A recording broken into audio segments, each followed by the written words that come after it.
له نن نه 19 کاله مخکې ټوله نړۍ سره تبۍ وه. موږ پکې د پښې کېښودلو جای نه درلوده. موږ محکوم قوم وو. موږ هغه څوک وو چې چا زغملی نه شولو. د نورو د اوږو بار وو. دا ډېر د افتخار وجه ده. دا د طالب جان د مبارزې او د جهادي بهیر او زموږ د مشرانو د ټینګ استقامت نتیجه وه چې نن موږ نه تنها د افغانستان لپاره بلکې د ټولې نړۍ لپاره د افتخار وړ وګرځېدلو. دا هغه سپېڅلې وینې، هغه قربانۍ وې او په ضمن کې زموږ د مشرانو ټینګ عزم و چې زموږ د شهیدانو په وینو باندې، زموږ د یتیمانو په اوښکو باندې معامله ونه کړله. په نورو هیوادونو کې هم جهادي بهیرونه روان دي. د چا 70 کاله شو، د چا 80 کاله شو، د چا 50 کاله شو. څوک ختم شول او څوک لا تر اوسه له دښمن سره لاس او ګریوان دي، لیکن ثمره یې مونږ نه وینو. دا زمونږ د زیرک مشرانو همت او استقامتو چې الحمدلله 20 کالم ډیر وخت ده. دا نه چې لږ وخت او لږه قرباني ده، خو نسبت که فلسطین ته ګورو، نورې نړۍ ته ګورو، دا مقاومت او جهاد تر هغوی کم ده. لیکن ثمره الحمدلله نه ده چې مسلمانان پې باندې افتخار کوي. هغه خلک چې د همدوی تر سیوري لاندې، د دوی تر سیطرت لاندې، د دوی مزدوران او غلامان، هغوی هم د طالب په قرباني، په استقامت باندې ویاړ کوي. د دوحې په تړون باندې خلک ډیر انتقادونه کوي، خاص کر موږ ځکه ورسره مخ یو، له هر څه خبرېږو. عزیزي صاحب ته، نورو ملګرو ته معلومات ده. دوی وایي تا تړون وکړه، ته اسلام ته ژمن نه یې، د قطر موافقې ته یا تړون ته ژمن یې، در حال کې چې دم یو د غلامۍ او د مزدورۍ تړون ورسره کړی، د زما د وینو بهولو تړون ورسره کړی، د له اشغالګرو سره داسې تړون کړی چې ما به وژني. مونږ به ورته ګورو، مونږ به تظاهرات کوو، دوی به مو کورو ته اشغالګر راولي، زمونږ بچي به زمونږ د میندو د پلرونو په مخ کې په شهادت رسوي. دوی داسې تړون ورسره کړی. جانب مقابل چې دوی ترورستان، د افغانستان دښمنان، پردي او د چا غلامان بولي، له همدغه امریکا سره، له همدغه کبرجنې او مغرورې امریکا سره داسې تړون لاسلیک کړی. 14 میاشتې امریکا د افغانستان له خاورې نه وځي. که ونه وته، ویتنام به د دوی لپاره بیا جنت وي. ځکه تر اوسه پورې موږ نه اسلحې ایښي دي، نه مو جهادي بهیر بس کړی. په دې شرط مو له امریکانو سره مشرانو تړون کړی ده چې د افغانستان خاوره به له اشغال نه خلاصېږي. امریکایان به له افغانستان نه وځي چې عملاً یې موږ ګورو. زه له لوګر سره تعلق لرم. د لوګر اوسېدونکی یم.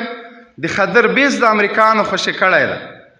هر یو په خپل ولایت کې دا معلوم ده چې څومره تعداد بهرني اشغالګر له افغانستان نه وتلي. دا چې اشغالګر عصباني شوي دي، حیران دایران دي چې دغه د ماتې تړون چې د اسلامي امارت سره وکړه، په څه رقم نقض کې او د ده د ماتې او د ناکامۍ پړه د طالبانو په غاړه کې ورواچي. خو طالبان الحمدلله زمونږ زیرک مشران دیجې ته متوجه دي، ځکه دا د امریکا د جنگ د ماتې تړون ده. په خپله یې ورته لاسلیک وکړه. هغه شیبې به هم ستاسو په یاد وي چې کله د امریکا خاص استازی زلمی خلیلزاد او زمونږ ویاړلی مشر ملا برادر اخوند تړون لاسلیک کوي. ملا برادر د سترګو په کنجو کې خلیلزاد ته ګوري چې زه لا د دې جګړې وس لرم، اول لاسلیک به ته کوې. ملا برادر اول لاسلیک نه ده کړی، هغه چا د ماتې لاسلیک اول وکړه چې مونږ ورته زارۍ کولې چې مونږ ستا د جګړې توان نه لرو. اول اشغالګرو دا لاسلیک کړی ده. هغه نه وروسته بیا زموږ مشرانو ورسره لاسلیک کړی. دا زموږ دپاره د افتخار خبره ده. اوس هم څو ورځې مخکې د ناټو غونډه وه، بې نتیجې پای ته ورسېده. د دوشنبې په ورځ غونډه شروع شوله، د ناټو منشي وایي له افغانستان نه وځم. نه وځو، دوشنبې وځو، سې شنبې نه وځو، چهارشنبې وځو، پنجشنبې نه وځو. جمعې په ورځ د غونډې نتایج خبریالان پوښتنه کوي څه مو کړل؟ دا لومړی وار ده چې د ناټو غونډه بې نتیجې پای ته رسیږي. د ټولې دنیا بر قدرتونه راټول شوي وو. د ناټو منشي ډېر په مایوسۍ باندې خبریال ته وایي وځو نه وځو، وځو نه وځو. دا اوس خو جواب نه ده، خو یا پاتې شه یا ځه. دا د دوی وروستی جواب، دا د ناټو جواب، دا د هغه چا جواب چې نن نه 10 کاله مخکې او 20 کاله مخکې مونږ پیرولو. په 2001 کې د ما پلار وفات شوی و. د یو عالم له خولې مې واورېده وایي امریکانو سره B52 ده، دوی سره جګړه نه کېږي. مونږ به م ویلې رښتیا وایي نه به کېږي. هغه ویلې که ټوله نړۍ یوه قطبي شي دغه یو B52 یې بس ده. خو الحمدلله طالب جان د دې عصر ملنګانو، د دې عصر اتلانو نړۍ ته وښودله چې B52 جمع ناټو، جمع حساب، جمع هغه څوک چې د امریکا مزدورانو همدغه د عصر ملنګانو ماته ورکړله او خپل د ماتې تړونې لاسلیک کړ. اوس هم که امریکان د جنګ شوق کوي خو یې نه. دا زه درته په ډاډ او اطمینان وایم که امریکا 10 چنده دغومره نور اقتصاد پیدا کړي، 10 چنده دغومره پیاوړي شي، 10 چنده دغومره عسکر زیات شي او همدغسې ناټو دغومره غټه شي، بیا افغانستان ته دوی نه راځي. این خیال است او محال است. او د هغوی چوچیانو ته وایم، د هغوی مزدورانو ته وایم، د CIA او د بلیک واټر جاسوسانو ته وایم چې دا ارمان مو ګور ته ویسئ چې نور به اشغالګرو مخکې تاسو روان یئ، زمونږ بچي به وژنئ. الحمدلله د اوربند په وخت کې امارت اسلامي ښه بندوبست ورته کړی ده. نه له چا ډار لرو، نه له چا ویریږو. که د تړون ته پابند پاتې کېدلی شي د دوی ګټه ده. لاسلیک اول دوی کړی، په آخر کې یو 3 کړی شعر ده د تړون صاحب ده: مور بیا د یو بچی خطا وتلی، مور بیا د یو بچی خطا وتلی، له دښمن سره په اوتو بوتو سر دی، چې زمونږ خپلواکي به یې منله، دا ناځوانه د هغه خلکو نوکر دی.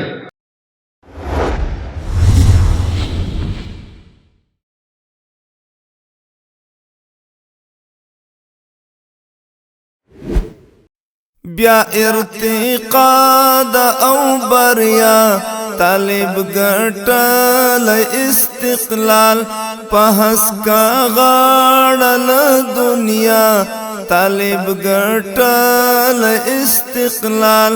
بیا ارتقا د او بریا طالب ګټل استقلال په هسکا غاړه دنیا طالب ګټل استقلال په هسکا غاړه دنیا طالب ګټل استقلال طالب ګټل استقلال.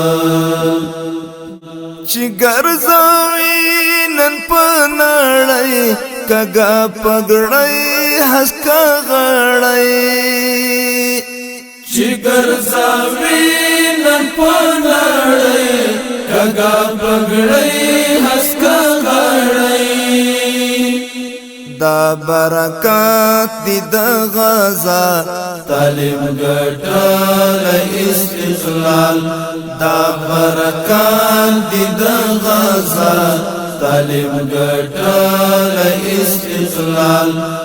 بیا ارتقا د او بریا طالب ګټل استقلال په هسکا غاړه دنیا طالب ګټل استقلال په هسکا غاړه دنیا طالب ګټل استقلال طالب ګټل استقلال. شی باټ غر د اشغال ټول و نړیوال ورته راټول شباټا غر د اشغال ټول و نړیوال ورته راټول چې تړون کړلو امضا طالب ګټل استقلال چې تړون کړلو امضا طالب ګټل استقلال طالب ګټل استقلال بیا ارتقا د او بریا طالب ګټل استقلال په هسکا غاړه له دنیا طالب ګټل استقلال په هسکا غاړه له دنیا طالب ګټل استقلال طالب ګټل استقلال د حتل سمکی تړون باعث د امن او بدلون د حتل سمکی تړون باعث د امن او بدلون د سولې غږ شهر خوا طالب ګټل استقلال د سولې غږ شهر خوا طالب ګټل استقلال طالب ګټل استقلال بیا ارتقا د او بریا طالب ګټل استقلال په هسکا غاړه له دنیا طالب ګټل استقلال په هسکا غاړه له دنیا طالب ګټل استقلال طالب ګټل استقلال دا چې دوحه کې شو امضا تړون مبارم کړ بالا دا چې دوحه کې شو امضا تړون مبارم کړ بالا مرستی دی مرستی د مولا طالب ګټل استقلال مرستی دی مرستی د مولا طالب ګټل استقلال طالب ګټل استقلال بیا ارتقا د او بریا طالب ګټل استقلال په هسکا غاړه له دنیا طالب ګټل استقلال په هسکا غاړه له دنیا طالب ګټل استقلال طالب ګټل استقلال د آزادۍ د نغمو شور هیواد کې خور شلور پلور د آزادۍ د نغمو شور هیواد کې خور شلور پلور د مرستو زور دی د الله طالب ګټل استقلال د مرستو زور دی د الله طالب ګټل استقلال طالب ګټل استقلال بیا ارتقا د او بریا طالب ګټل استقلال په هسکا غاړه له دنیا طالب ګټل استقلال په هسکا غاړه له دنیا طالب ګټل استقلال طالب ګټل استقلال منصور درمان شول کامران ویاړي پر ټول مسلمانان منصور درمان شول کامران ویاړي پر ټول مسلمانان ایمانی زیور زیبا طالب ګټل استقلال په ایمانی زیور زیبا طالب ګټل استقلال طالب ګټل استقلال بیا ارتقا دا او بریا طالب ګټل استقلال په هسکا غاړه له دنیا طالب ګټل استقلال په هسکا غاړه له دنیا طالب ګټل استقلال طالب ګټل استقلال په هسکا غاړه له دنیا طالب ګټل استقلال طالب ګټل استقلال طالب ګټل استقلال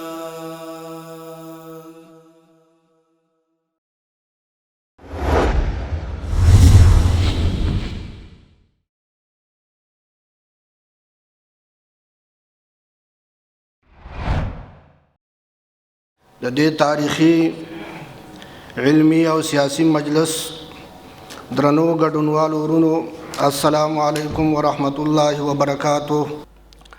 قدرمن ورونو څنګه چې تاسو ته بهتره معلومه ده لنن څخه یو کال وړاندې یعنی د 2020 کال د فروری په 29مه نیټه چې د کب د 10مې نیټې سره سمون خوري زمونږ د ګران هیواد افغانستان نه د اشغال د خاتمه پاړه د افغانستان اسلامی امارت د سیاسی دفتر د استازو او د امریکا متحده ایالاتو د حکومت د استازو لخوا د اسلامی او عربي هیواد قطر په پلازمینه دوحه کې د نړیوالو په حضور کې یو تاریخي هوکړلیک لاسلیک شو د کوم پترس کې چې تر دې مهاله په زرګونو امریکایي عسکر وتلي او هم د دواړو لورو څخه د شپږ زره نه زیات بندیان آزاد شوي دي.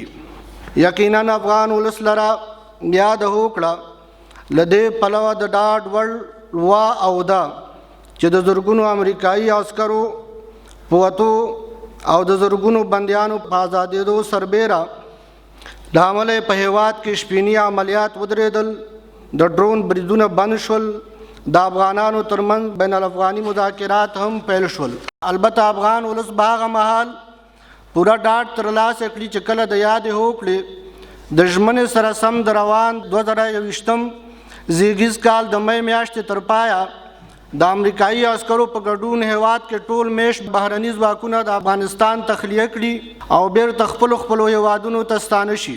هو د تیر یو کال په دوران کې قسم د امریکایانو د لوري د یاد تړون د ژمنو څخه تخطی او سرغړونې هم ډېرې وې بیا هم افغان ولس له دې پلوه ورته خوشبین و او دی چې د 14 میاشتو وروسته به که خدای کول افغانستان د بهرني اشغال له سلطې څخه په وتلو بیا د ازادۍ ساه واخلي او افغان ملت به د نړۍ د سیالو ملتونو او ولسونو ترمنځ بیرته خپل بایللی برم او مقام ترلاسه کړي. اوس دا چې د افغانستان اسلامي امارت د دوحې په تړون کې له خپل اړخ نه په کړو ژمنو او تعهدونو په ماضي کې څومره ژمن پاتې شوی دی او په راتلونکي کې ورته څومره ژمنتیا لري او د رعایتولو یا تطبیقولو په لړ کې تر کومه حده خپل دینی او اخلاقی مسؤلیت احساسوي او د رعایتولو په اړه نړیوالو او خپل ولس ته له خپل لوري نه څه ډول ډاډ او باور ورکوي. بنان ضروری بولم چې دلته د درنو دوستانو په وړاندې د افغانستان اسلامی امارت د مرستیال الحاج خلیفه صاحب ملا سراج الدین حقانی حفظه الله د وروستۍ وینا یو اقتباس کټ مټ ولولم. الحاج خلیفه صاحب حفظه الله وایي د دوحې توافقنامې په جریان کې جناب شیخ صاحب امیر المؤمنین حفظه الله له خورا زیات دقت څخه کار اخیستی. په نظامی امورو کې مو هغه دومره مصروف نه دی لیدلی لکه په سیاسي امورو کې. که په یو معمولي جزئی او سطحي خبره هم وه رهبري شورا ته راجع کوله او د رهبري شورا وروسته مشایخو کرامو ته راجع کوله. له هغه وروسته چې کله په کامل اطمینان به د شریعت لابراتوار نه ووته د قطر دفتر ته یې لیږله.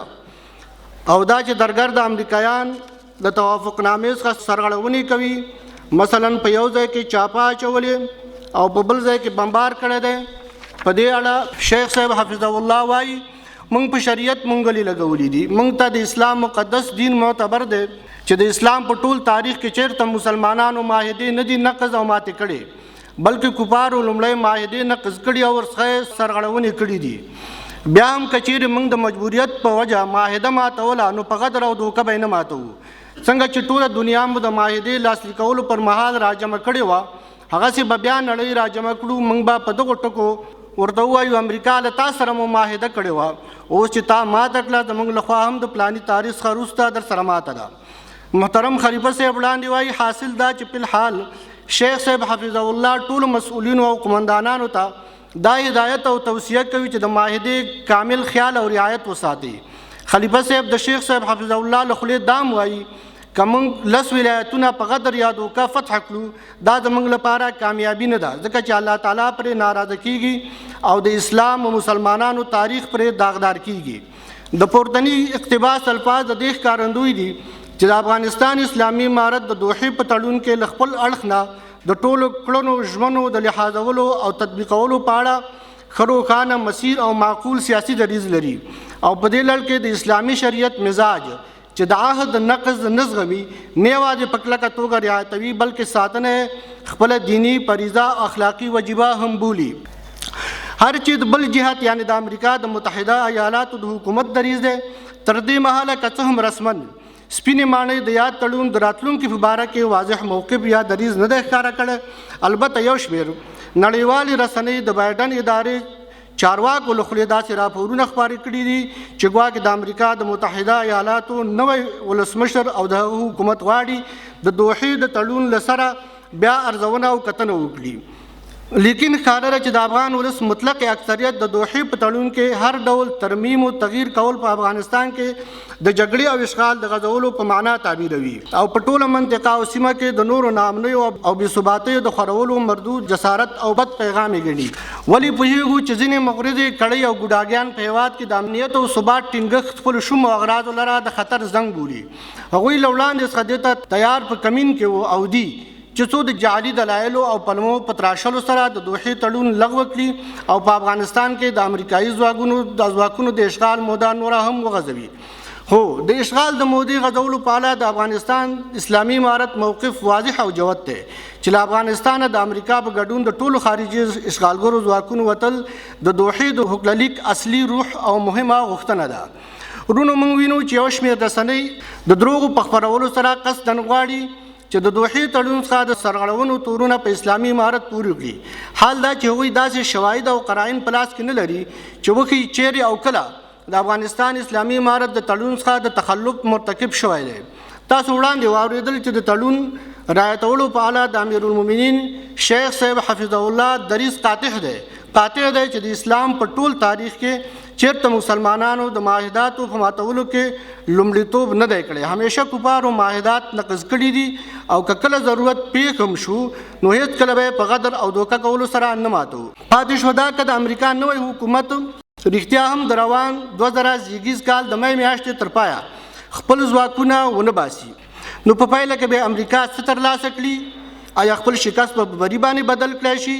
په دې اړه اړتیا ده چې ماضي ته په سر ورښکاره کولو سره معلومه کړو چې هر کله امریکا دغه ډول اشتباهات یا تېروتنې تکرار کړي دي په پایله کې څه ترلاسه کړي دي او څه یې له لاسه ورکړي دي. کله چې په 1949 کال کې امریکا د شمالي ویتنام په خلاف پراخه جګړه پیل کړه او په مقابل کې شمالي ویتنام د مقاومت جبهې د امریکا په وړاندې خپل مقاومت پراخ او شدید کړل. له زیاتې غوسې نه د امریکا د هغه مهال ولسمشر جانسن د اکتوبر په 21 نیټه د قوي بمبارد حکم ورکړ. هغه مهال په تاریخ کې تر ټولو زیات وحشتناک بمبارد شروع شو.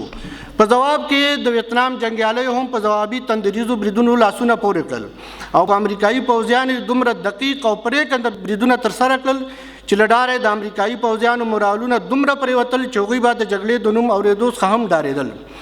دې ته په کتو د امریکا دننه د جګړې په مخالفت کې د خلکو یو سیلاب راپورته شو. یوازې د نیویارک ښار په یو لاریون کې 50 لکه خلکو د ولسمشر جانسن د پریکړې پر ضد لاریون وکړ. تر دې چې جانسن په خپل ولس کې دومره منفور او نامنلی شو چې په همدې کال د ولسمشرۍ په ټاکنو کې د ګډون څخه ډډه وکړه. د هغه وروسته ریچارډ نیکسن د امریکا نوی ولسمشر شو. هغه چې کله واک ترلاسه کړ نو په وړاندې لکه د بایډن په شان دوه لارې وې.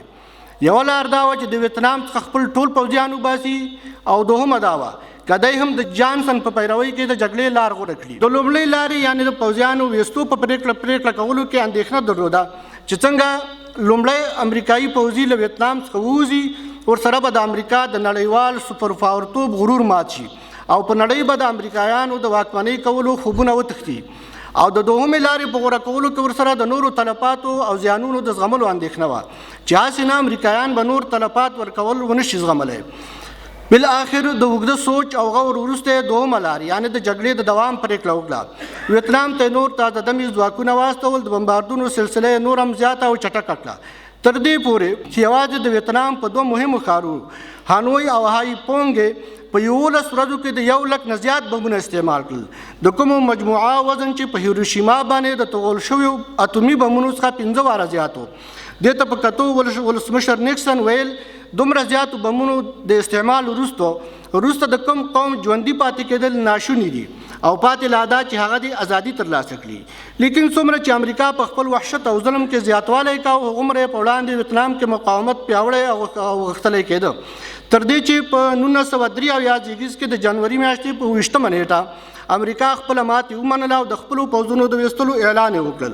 په نړۍ کې تر دې مهاله دا ویاړ هم د امریکا په برخه دی چې هغه د مقبوضه هیواد نه په زیاته چټکۍ سره د خپلو پوځیانو په ویستو کې ساری نه لري.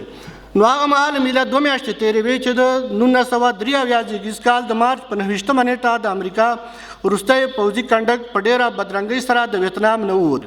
څنګه چې امریکا د ویتنام په جنوبي برخه باندې خپل یو لاسپوڅی رژیم تحمیل کړی و، په ورته شکل نن په افغانستان باندې هم جبران یو ګوډاګۍ اداره تحمیل کړې ده. څنګه چې د جنوبي ویتنام تپل شوی رژیم د ویتنام د خلکو استازی او د هغوی د ملاتړ څخه برخمن نه و، په ورته توګه افغانستان باندې تپل شوې اداره هم د افغان ولس استازی او د ملاتړ څخه برخمنه اداره نه ده. څنګه چې په ویتنام کې د اشغال پر مهال د ویتنام د جغرافیې زیاته سلنه د ازادي غوښتونکو په لاس کې وه، هغسې افغانستان کې د امریکایي اشغال په موجودیت کې د هېواد د جغرافیې زیاته برخه د افغانستان د اسلامي امارت د حاکمیت او نفوذ لاندې ده.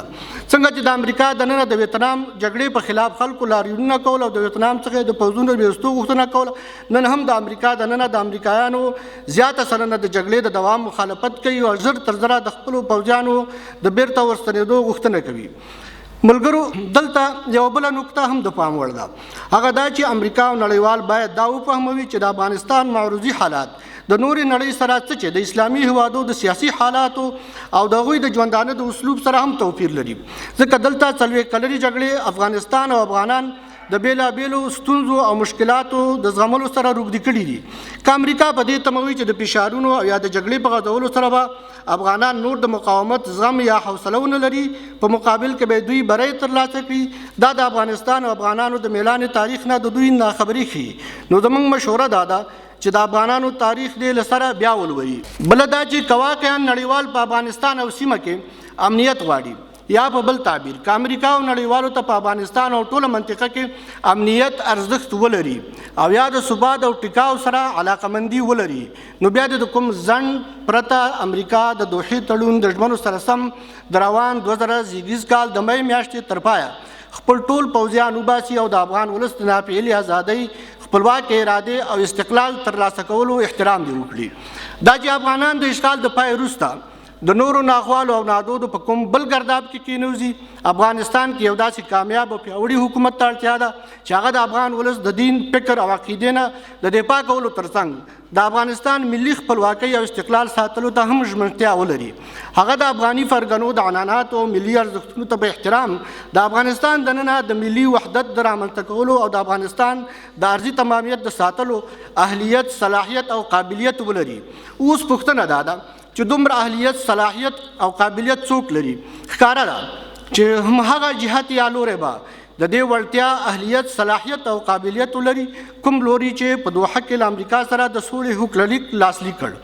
کوم چې په خپلو پریکړو کولو کې پوره خپلواک آزاد او د افغان ولس د قاطع اکثریت د ملاتړ څخه برخمن دی. موږ وایو امریکا دې په پوره هوښیارۍ سره د سولې او د جګړې د پای ته رسولو معقوله لار غوره کړي. په پای کې تلو کې هغوی ته چې د جګړې دوام غواړي د هېواد د یو لوی شاعر په ژبه وایم شکونه هیڅ نه دي پکار په دریابي خاموشۍ سمندر تل کې توپانونه تل ژوندي ساتي. د ازادۍ په شیرینۍ شیندي د وینو برسات د ازادۍ په شیرینۍ شیندي د وینو برسات ناګار چې هر څه کوي مینه پر هادي ساتي. د توجه څخه مړه نړۍ مننه.